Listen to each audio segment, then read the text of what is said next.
This morning I want to talk about a response for a tough time. Our scriptural basis come from Habakkuk, the 3rd chapter, 17 through 18 verse. Though the fig tree may not blossom, nor fruit be on the vine, though the labor of the olive may fail and the fields yield no food, though the flock may be cut off from the fold, and there be no herd in the stall, yet I will rejoice in the Lord. I will joy in the God of my salvation. Many of us have lived long enough to make a discovery. And that discovery is hard times come in many forms, and they come with many variations. There are family troubles, bouts with serious illness, loss of loved ones, financial reverses, hopes and dreams even smashed into little pieces. Life has a way of dealing out to all of us some very serious blows. Life is complex. Life is tantamount to a seesaw, some ups, some downs. But our attitude toward life is very important.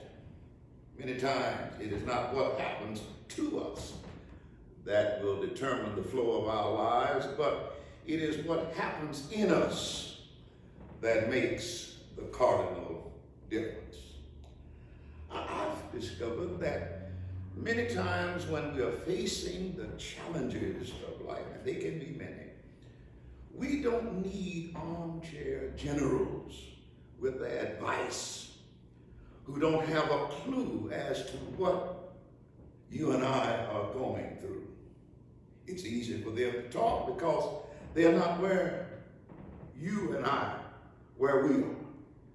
They don't even know what life is all about on the other side of the tracks.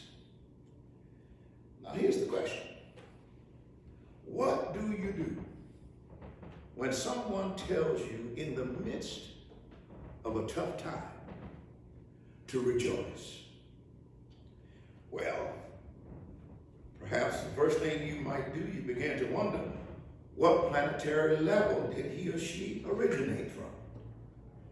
Telling someone to rejoice during such a time does not only sound inappropriate, it does not only sound somewhat absurd, but it also seems impossible. As you heard the text, the person, Habakkuk, in our text has had to deal with some very serious challenges. Habakkuk was one who had to struggle with a flickering faith. He was going through some rough and tough stuff. He had some questions that needed to be answered. He was brought up, you see, on a spiritual diet that guaranteed that God would never leave anybody and that God would never forsake anybody. But where he is now, it seems that something has gone radically wrong with that formula. Habakkuk is even now, at this point in our text, ready to challenge God about some of his perplexities. In essence, Habakkuk has come to the place where he's ready to admit that there are some times when it seems that God does not make any sense. Habakkuk now, I believe, is ready to admit that sometimes believing in God ain't so easy. He has his why, like we right now during this tough time. We have our whys. What is the why? If God really cares, why do I still have problems? Why this pandemic? If God is so caring, why doesn't he distribute problems with more fairness? You see, we are now where Habakkuk was then. In the text, Habakkuk describes a pandemic. He describes clearly an economic meltdown. You see, Israel was an agrarian. It was an agricultural society. And according to Habakkuk, they have run out of figs, they've run out of olives, they've run out of grain, they've run out of sheep, they've run out of cattle. The shelves in the marketplace of Israel are not like the shelves here with us. They are all empty. But listen to what Habakkuk said. Though the fig tree that do not blossom, nor fruit be on the vine, the produce of the olive fail, and the fields yield no food, the flocks be cut off from the fold, and there be no herds in the stall, yet I will rejoice in the Lord. I will rejoice in the God of my salvation. Now let's make this observation. Habakkuk is not telling us what we should do. He's telling us what he's going to do. In other words, all of us, during this tragic time, we have to decide what course of action we're going to take. But Habakkuk says, as for me, I will opt to rejoice in the Lord. This is how he feels. This is how he has chosen to face his awesome challenge. This is how he has chosen to face the sudden reversal. You see, Habakkuk recognizes that life is really a matter of decisions. That our lives are marked and measured by the decisions we do or we do not make. In other words, our destiny is tied in to our decision. The decision we make will determine whether or not we are in the column of a winner or in the column of a loser. Let's extrapolate some things out of this text that we read. First point, notice how the prophet Habakkuk responds to the tough time. He tells what he does. He tells it like it really is.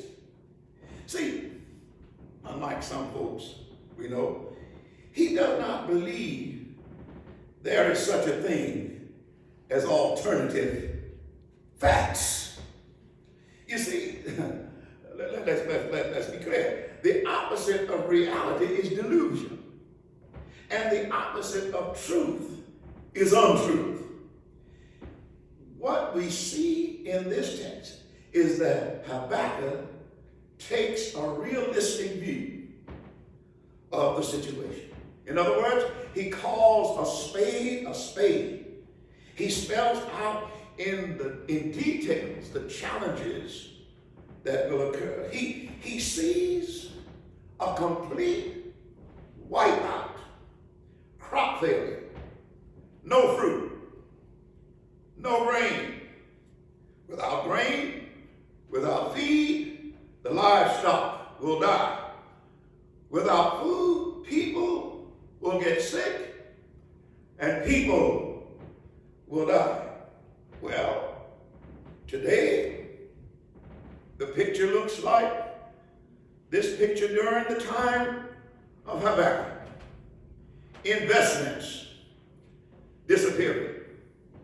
Stock market imploding. Potential job loss. Social safety net failing. Food shortage. People can't pay their bills. hospitals short of supplies, doctors being infected by the very disease they are trying to treat, communities on lockdown. Social intimacy has been replaced with social distancing. This favors or looks like the time that Habakkuk describes. But Habakkuk looks at it straight on.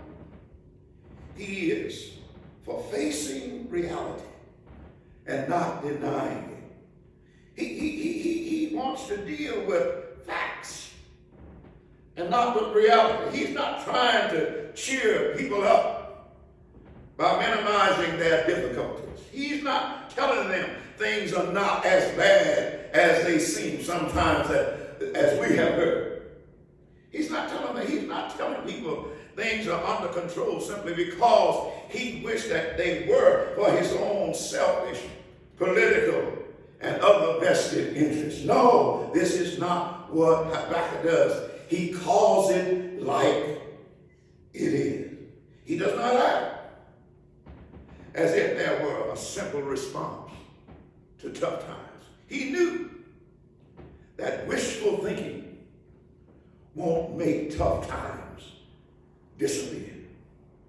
And notice there's something else I saw in this text. He does not tell people not to be afraid. Telling someone not to be afraid won't solve the problem.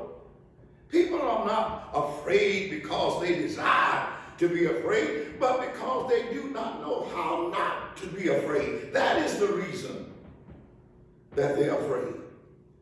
Habakkuk takes a realistic view of the situation. Well, there's something else, the same thing that we see.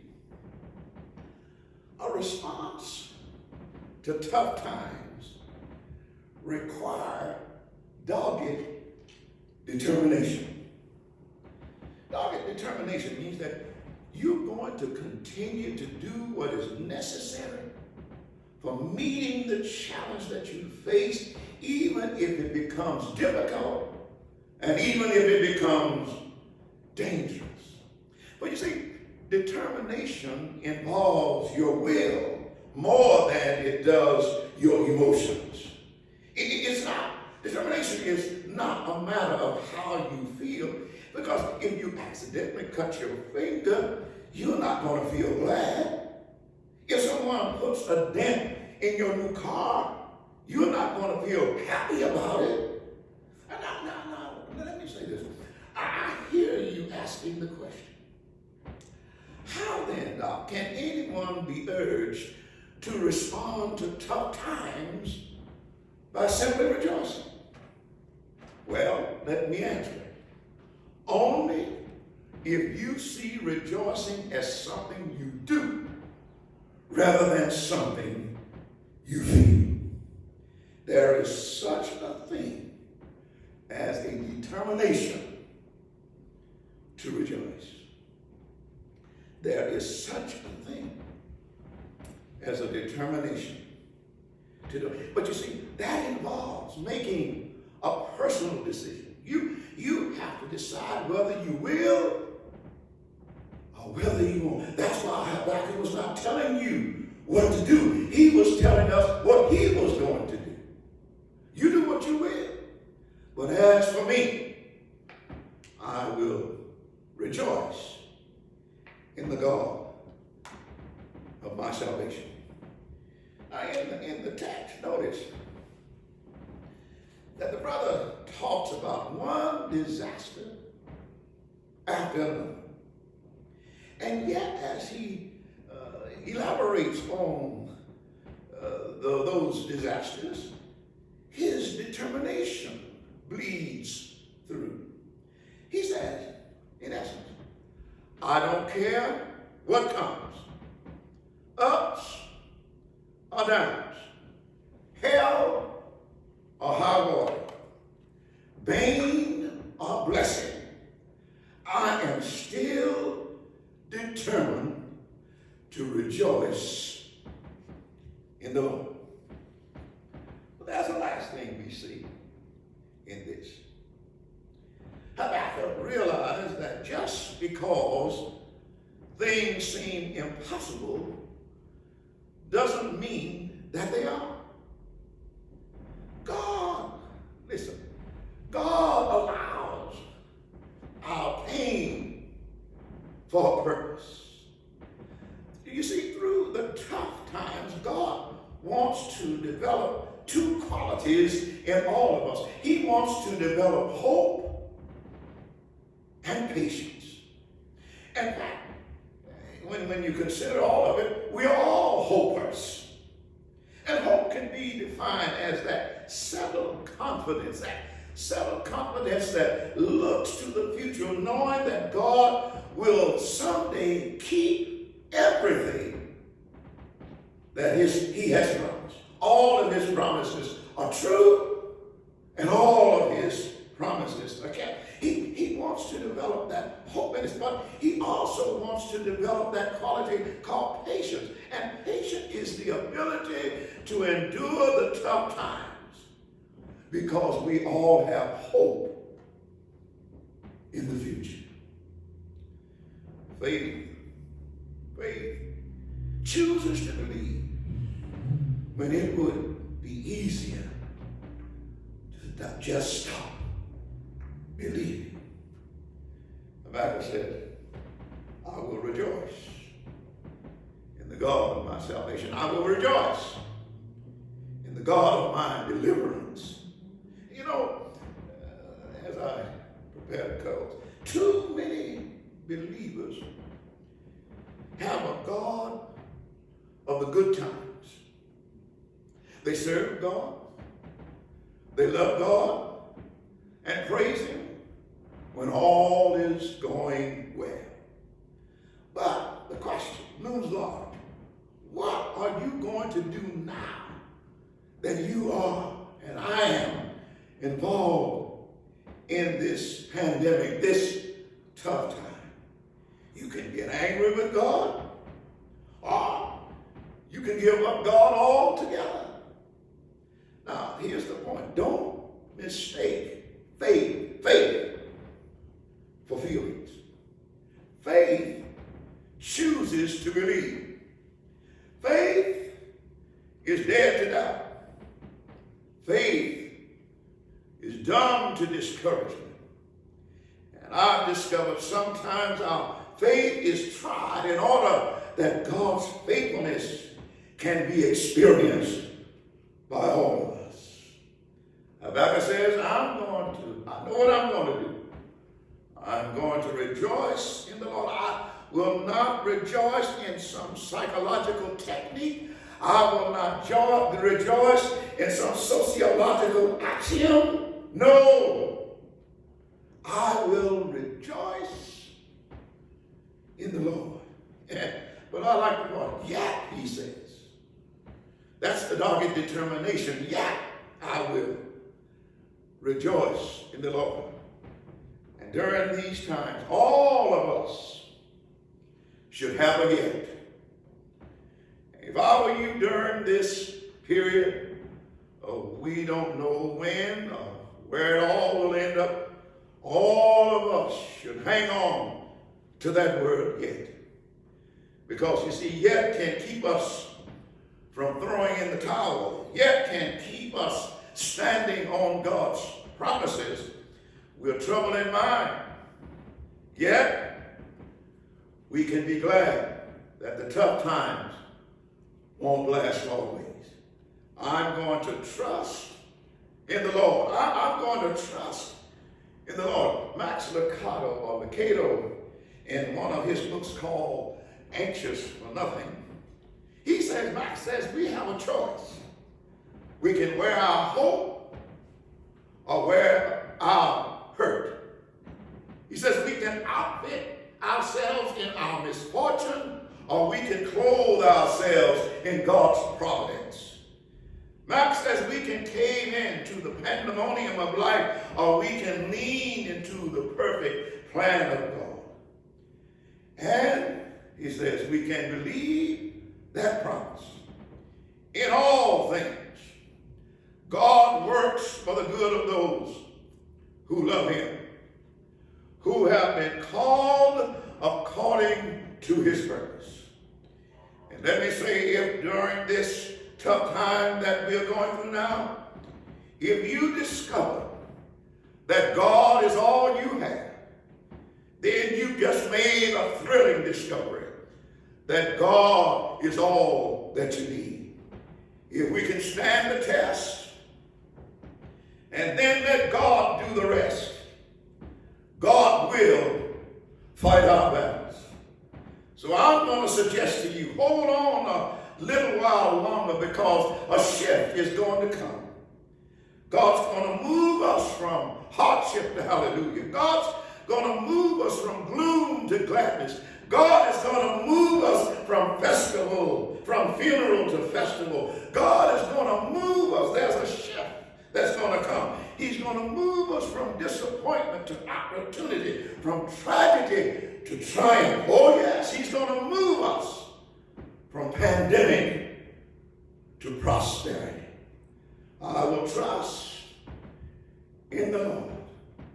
I will trust in the Lord. I will trust in the Lord until I die. A response for a tough time. Rejoice in the Lord.